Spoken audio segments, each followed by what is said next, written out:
네, 특송 감사합니다. 우리 옆에 계신 분들을 축복하겠습니다. 사랑하고 축복합니다. 자녀 세대 반드시 살립시다.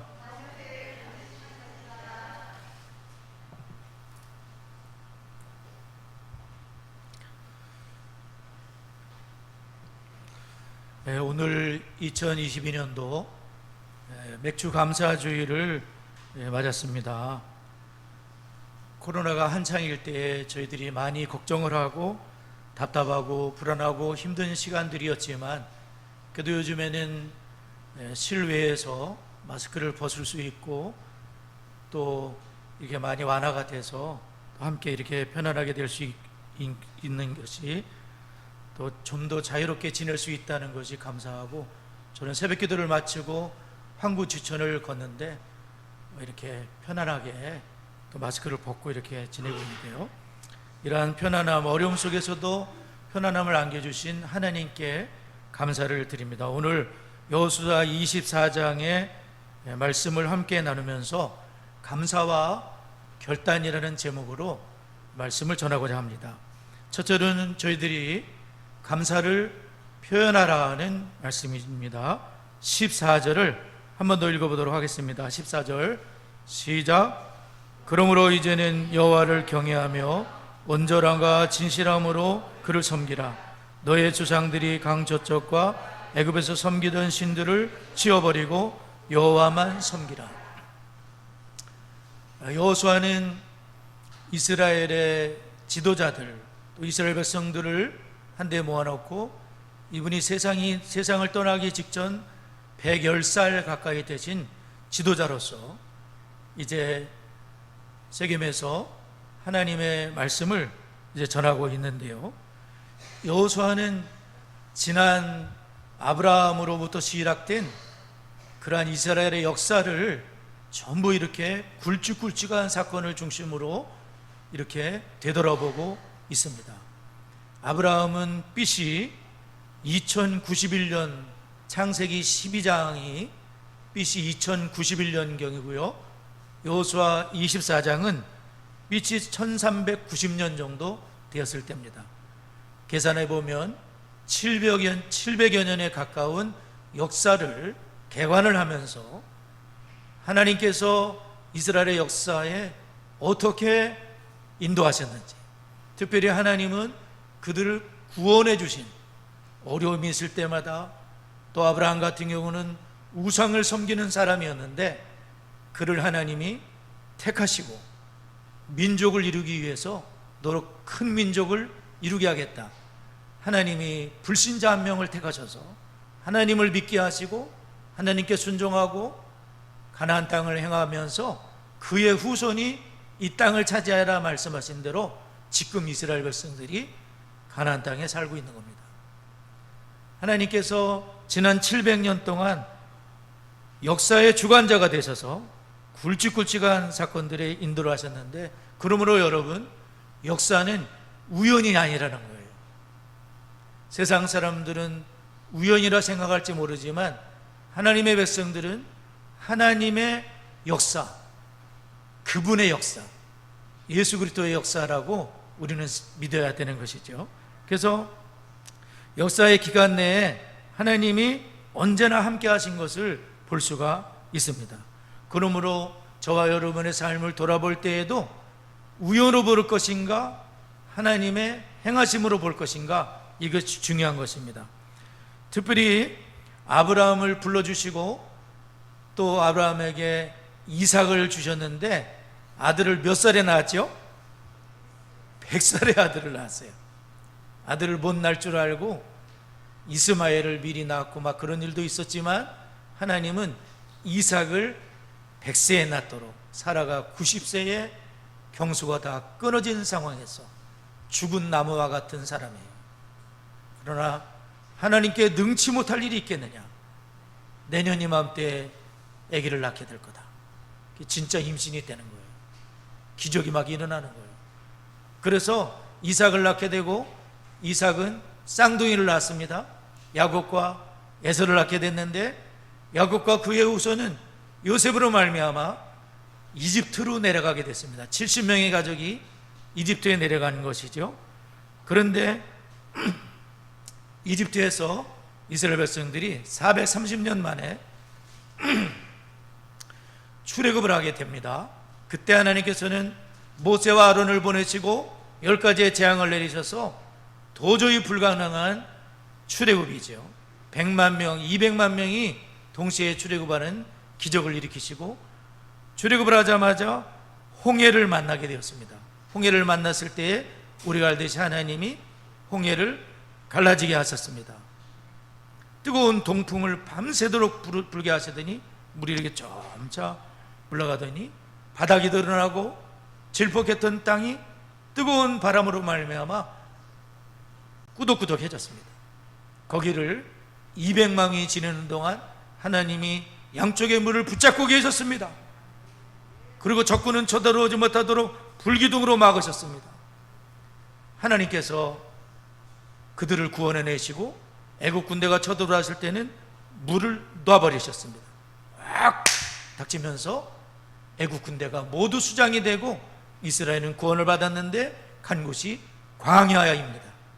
광야 40년 동안 불뱀과 전갈이 우글대고 먹을 것이 없고 마실 물이 없는 땅에서 이스라엘 백성들은 몇 년을 살았습니까? 40년을 살았습니다. 간신히 사는 것이 아니라 넉넉히 살았습니다. 하나님이 함께 하셨기 때문입니다. 때약볕 때서 구름 기둥으로 시원하게 만들어 주시고, 밤에 살인 추위와 같은 추위에서 얼어 죽지 않도록 불기둥으로 함께 해주시고, 물이 없을 때는 바위에서 물이 쏟아져 나옵니다. 콸콸콸콸 쏟아져 나와서 200만 명이 먹고도 남는 물을 주시고, 아침에 자고 일어나면 지면에 쫙 깔려있는 만나가 있었습니다. 농사져서 살 수가 없으니까 하나님이 신실하신 하나님, 아까 찬양했죠?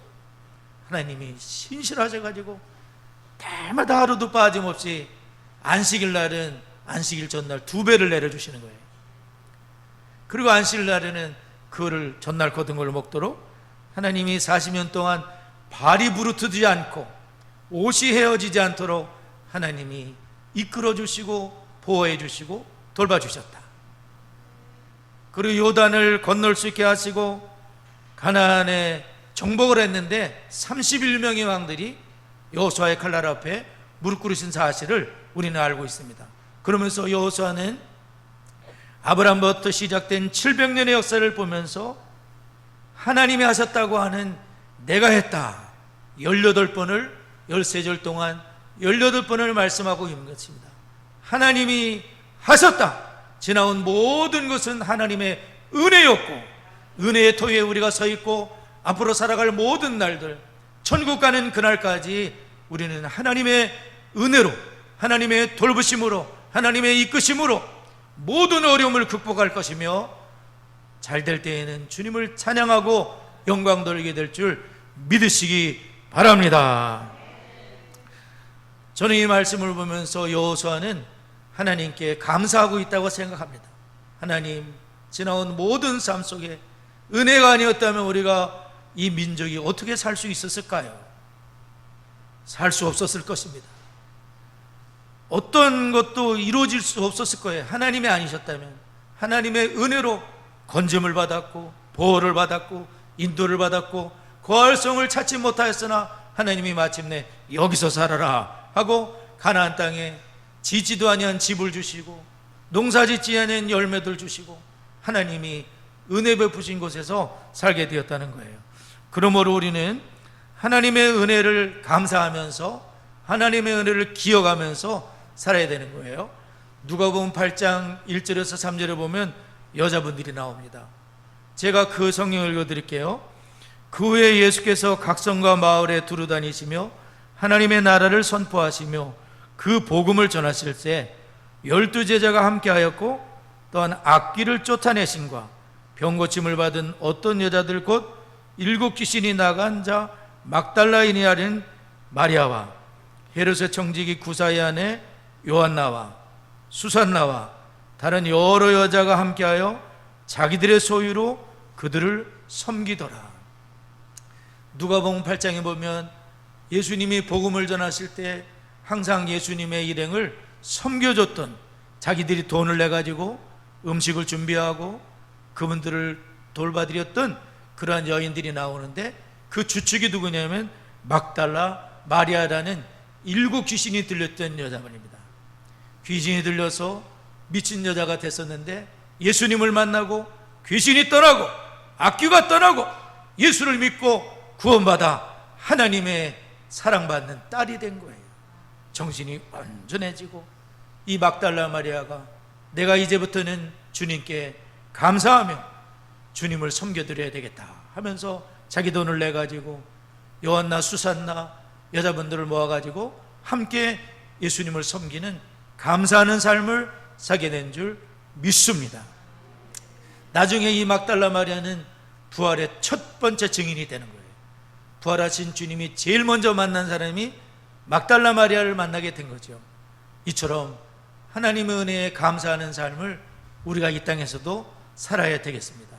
누가복음 17장에 보면 우리가 알듯이 나병 환자 10명이 나오는데, 이분들이 나병이 들어가지고 예수님이 고치신다고 하면서 예수님을 찾아와서 가까이 오지도 못하고 그 쉰 목소리로 다윗의 예수님, 나사렛 예수님, 우리를 불쌍히 여겨달라고 간절하게 구했습니다.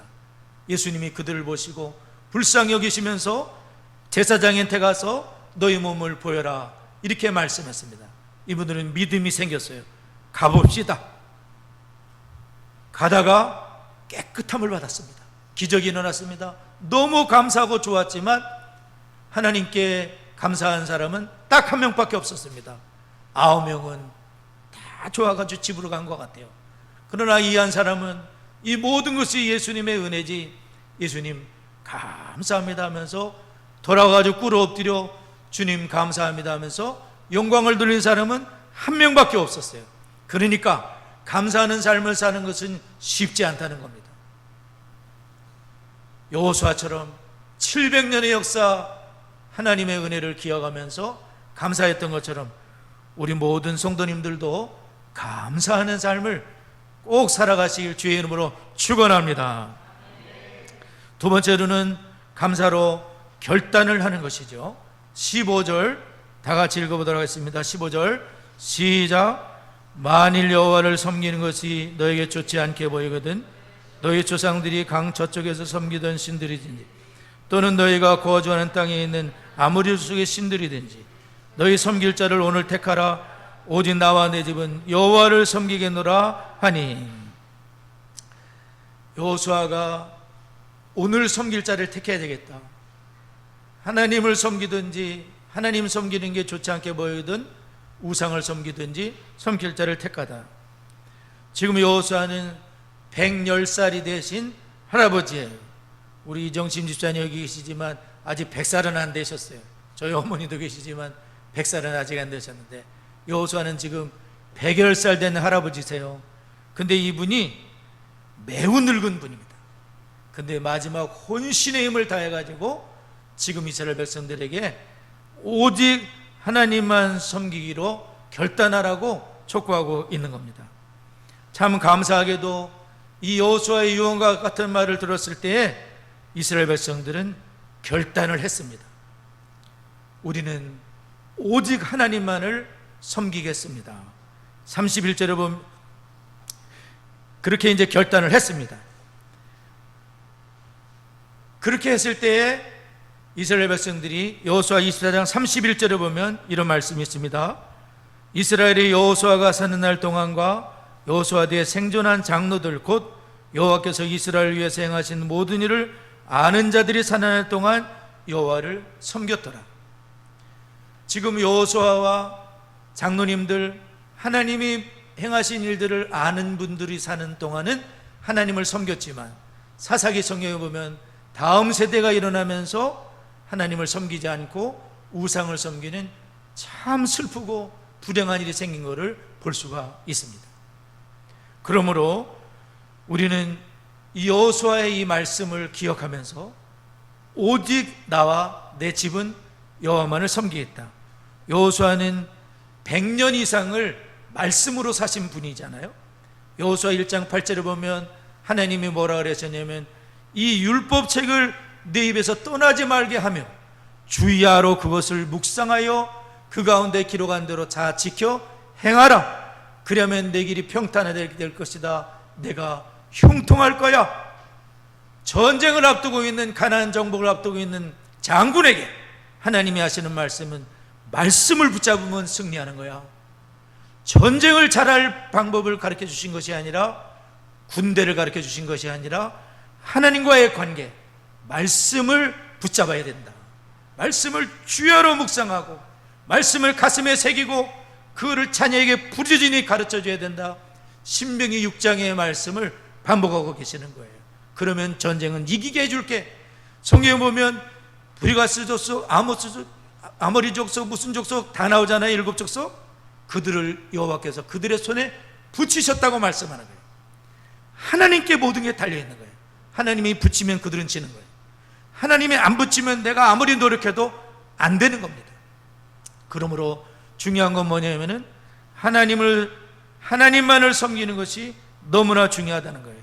여호수아는 곧 죽을 사람인데도 오직 나와 내 집은, 내 자식들은 하나님을 섬길 거다 자신을 하고 있습니다. 왜 그럴까요?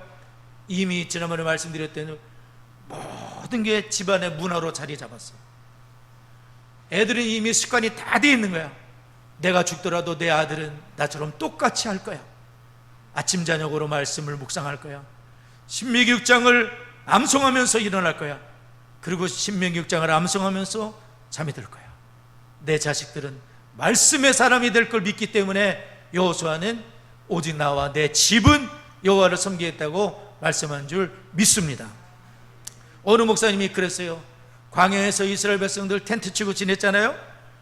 저녁마다 개구리 우는 소리 같은 말씀 암송 소리가 들렸을 거다. 그게 뭡니까? 신명기 6장을 암송하면서 잠들었을 것이다. 이스라엘아 들어라. 우리 하나님 여호와는 오직 유일한 여호와이시니 너는 마음을 다하고 뜻을 다하고 힘을 다하여 주 너의 하나님을 사랑하라. 내가 오늘 너에게 명하는 이 말씀을 너는 마음에 새기고 네 자녀에게 부르짖으며 가르치며 집에 앉았을 때인지 길을 향할 때인지 누웠을 때인지 일어날 때든지 이 말씀을 강론할 것이며 너는 또 그것을 내 손목에 메어 기호를 삼고 내 비간에 붙여 표로 삼고 또 내 집 문설주와 바깥문에 기록할지니라. 신명기 6장 4절에서 9절의 말씀을 늘 암송하면서 이분들이 말씀을 붙잡았다는 것입니다. 이것이 감사의 결단에 필요한 것인 줄을 믿습니다. 성도 여러분, 제가 반복하고 있지 않습니까? 신명기 6장을 반복하면서 어떻게든지 우리가 자녀들을 신앙으로 잘 양육하는 게 얼마나 중요한지. 오늘 창성교회 참 감사한 날이에요. 유아실을 보세요. 유아실에 어린 생명으로 꽉 차 있습니다. 우정이, 다정이가 아마 태어나가지고 교회 처음 왔어요. 다정이 일어나봐. 다정이가 교회 처음 왔대. 우리 다정이가 태어나가지고 저렇게 이쁘게 커가지고 좀 박수 한번 칩니다. 다정이 고마워요. 우정이도 오고 참 감사합니다. 그리스 정교회라고 있잖아요. 뭐 이렇게 많이 주렁주렁 달아놓는 분들이 있는데 그리스 정교회가 이슬람을 이기거든요. 이슬람도 대단하지 않습니까? 이슬람 사람들 무섭잖아요. 그리스도 정교회를 못 이겼어. 500년 동안. 왜 못 이겼는지 아십니까? 할아버지가 제일 기쁜 날이 있어요. 그 날이 언제냐면 손자가 유아 세례를 받는 날이에요. 그때 할아버지는 자기 이름을 손자에게 줘요. 전양수를 손자에게 준단 말이에요. 손자가 전양수가 되는 거예요. 그러니까 할아버지가 왜 기뻐하냐면 내 이름을 줬기 때문에 이 혈통을 이어준 거잖아요. 그리고 세례를 받았으니까 신앙을 이어준 거예요. 그러니까 이 신앙으로 인해서 500년이 넘도록 이슬람을 이겼다는 거예요. 기독교가 이슬람을 이기려면 어떻게 하냐면 신명기 6장을 따라가면 되는 거예요. 유럽은 지금 이슬람에게 지고 있어요. 이슬람은 애를 무지무지 낳았는데 기독교인들은 애를 낳지 않아. 나도 한 명을 낳았는데 신앙으로 안 키워. 결국은 기독교가 질 수밖에 없는 거예요. 애기를 낳아야 되고 말씀의 사람으로 여호수아처럼 다니엘의 부모님처럼, 에스더의 사촌 오빠처럼 우리의 자녀들을 신앙으로 키워야 될 사명이 누구에게 있다? 네 자녀에게 부지런히 가르쳐라. 부모에게 있다는 말씀이에요. 그리고 요사가 살아있는 동안, 그분이 세상을 떠나도 장로님들이 살아있는 동안 이스라엘은 하나님을 떠나지 않고 하나님을 섬기기로 결단하고 따라가는 줄을 믿습니다. 예수님의 가정을 생각해 봤어요. 예수님의 가정, 요셉과 마리아가 하나님이 누구를 맡겼냐면은 하나님 아들을 맡긴 거예요. 그러니 얼마나 부담이 됐겠습니까? 그러니 요셉과 마리아는 죽을 힘을 다해서 그 어린 아기 예수님에게 말씀을 가르쳤던 거예요. 신명기 6장을 가지고 말씀의 사람이 되도록 12살쯤 됐을 때 예수님이 성전에 들어가서 선생님들에게 물어보기도 하고 듣기도 하며 성전에 계셨잖아요. 예수님은 이미 12살 때 말씀을 마스터하는 거예요. 누구를 통해서? 부모님을 통해서, 납비를 통해서. 엄마 아빠가, 요셉과 마리아가, 요셉은 먼저 세상 떠났으니까 마리아가 그 예수님을 말씀의 사람이 되도록 잘 양육하셨어요. 말씀의 사람이 되도록. 모세 엄마도 마찬가지잖아요. 엄마가 유모가 돼가지고 그 어린 갓난 아기 모세를 키울 때 말씀으로, 너는 하나님의 사람이고 우리는 이스라엘 사람이고 우리는 이집트 사람이 아니야, 하나님의 영광을 위해 살아야 될 사람이야 하고 모세를, 그 백지장 같은 어린애를 말씀으로 양육한 결과 모세가 컸는데 이집트를 이겨버리는 거예요. 이집트의 그 화려하고 대단한 문화가 있는데, 이집트 문명 되잖아요. 그게 신앙을 이룰 수가 없는 거예요. 어린아이를 말씀으로 양육했기 때문에 그러한 축복이 주어진 줄 믿습니다. 오늘 하나님의 행하심 우리가 늘 기억하면서 하나님께 감사하셔야 돼요. 입으로도 다 하나님 은혜입니다. 하나님 은혜 때문에 제가 살아왔습니다. 우리 가정이 살고 교회가 살고 나라와 민족이 은혜로 살았습니다. 그리고 우리는 하나님께 감사하며 그분만을 섬기는 가정과 가문이 되길 간절히 원합니다. 이렇게 기도하며 나아가는 우리 창성의 모든 가정이 되기를 바랍니다. 지난 반년도 은혜로 인도하신 하나님을 감사하면서 좋으신 하나님 찬양하며 기도하도록 하겠습니다.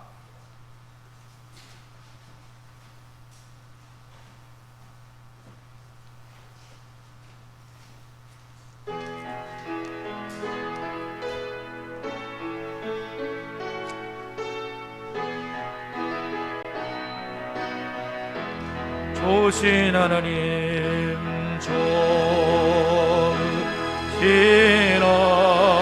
하나님, 좋으신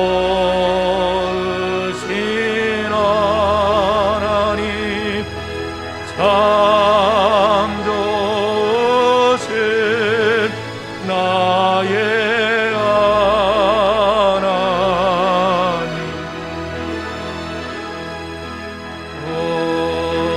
우리의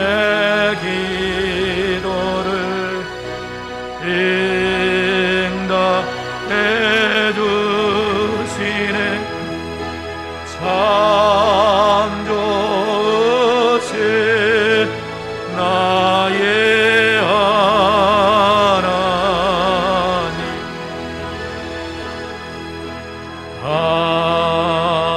한없는 축복을 그리 해주시네.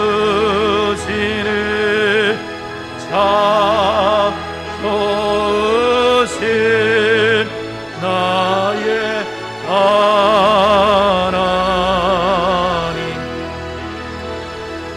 우리 시간 잠시 기도할 때 지난 반년도 크신 은혜로 가정과 교회를 인도하신 하나님께 감사드리며 마땅한 감사로 영광 돌리며 살지 못한 죄를 회개하면서 잠깐 기도하겠습니다. 하나님 아버지, 이스라엘의 700년의 역사뿐만 아니라 하나님 아버지, 지난 반년 동안도 우리 수원 창성교회와 창성의 모든 가정들을 눈동자처럼 보호하시고 인도하심에 감사를 드립니다. 마땅한 감사로 영광을 돌리지 못한 죄를 용서하여 주시고, 하나님 아버지 감사의 결단으로 말미암아 하나님께 영광을 돌리는 삶이 될 수 있도록 아버지 하나님 이끌어 주옵소서. 두 가지 기도합니다. 창송의 모든 가정이 감사가 표현되게 하시고 감사로 보답하는 삶을 사는 가정이 되도록 기도하겠습니다. 새싹주일학교 여름어린이 성경학교가 이번 토요일과 주일, 다음 주 토요일 3일간 열게 되는데, 하나님이 성경학교를 통해서 주님을 깊이 만나게 하시고 모든 필요를 채워주시고 하나님이 일기도 주장하여 주시고 역사해달라고 꿈의 땅의 수련회 7월 28일 29일 양일간 있게 되는데 위에서 기도해 주시기 바라고요. 올해 표어대로 교회가 교회되는 우리 수원 창성이 되도록 다 같이 합심하여 기도합니다. 하나님 아버지 감사합니다. 창성의 모든 가정에 감사가 넘쳐나게 하여 주시고 아버지 감사의 결단으로 보답하는 삶을 살게 하여 주시옵소서. 하나님 아버지 감사합니다. 새싹 주일학교 어린이 여름 성경학교를 앞두고 있습니다. 주님 수고한 준비한 모든 손길에 복을 내려주시고 이번에 주님을 뜨겁게 만나게 하여 주시고 하나님 말씀하여 주시옵시고 좋은 일기 가운데 모든 필요를 채워주시고 합당하여 손을 이루게 하여 주옵소서. 학생의 수련회에 아버지 참여하고자 하는 심령들 다 참여하게 하시고 은혜 받게 하시고 주님을 뜨겁게 만나게 하여 주시옵소서. 올해 교회의 표어대로 교회가 교회되게 하여 주시고 진리의 기둥바타가 되는 우리 수원 창성이 되게 하여 주시옵소서. 세 번째, 네 번째 잠시 기도합니다. 대한민국 이 나라와 민족을 위해서 기도하겠습니다. 여호와로 하나님을 삼은 복된 나라가 될 수 있도록 지금까지 대한민국을 이끌으신 아버지께서 앞으로도 인도해 주시고 자녀 세대들을 축복해 주시며 성경의 말을 따라 가정을 이루고 생육하고 번성하며 주님의 나라를 건설하는 자녀들이 되도록 러시아 우크라이나 전쟁을 종식시켜 주시옵시고 모든 탐욕을 내려놓게 해주시고 상처받고 고통받은 영혼들을 주님의 십자가의 사랑으로 위로해 주시도록 다 같이 합심하여 기도합니다. 하나님 아버지 감사합니다. 대한민국을 하나님의 은혜로 여기까지 인도하셨는 줄 믿습니다. 대한민국이 여러 하나님을 삼는 복된 나라와 민족이 되게 하여 주옵소서. 자녀 세대를 축복하여 주시옵시고 하나님 아버지 성경을 따라 가정을 이루며 생육하고 번성하며 하나님 주님의 나라를 건설하는 자녀들이 되게 해 주옵소서. 러시아 우크라이나 전쟁이 하나님 끔찍합니다. 탐욕을 내려놓게 하여 주시고 전쟁이 종식되게 하여 주시옵시고 고통받는 영혼들을 위로하여 주시고 눈물을 닦아주시고 불안에서 건져주시옵시고 상처를 치료하여 주시고 예수의 십자가로 화평이 찾아올 수 있도록 평화가 찾아올 수 있도록 우리 하나님이 역사하시옵시고 하나님 인도하여 주시고 어둠이 떠나가게 하시고 아버지 하나님 이끌어 주옵소서. 역사하여 주시옵소서. 예수님의 이름으로 기도드리옵나이다. 아멘.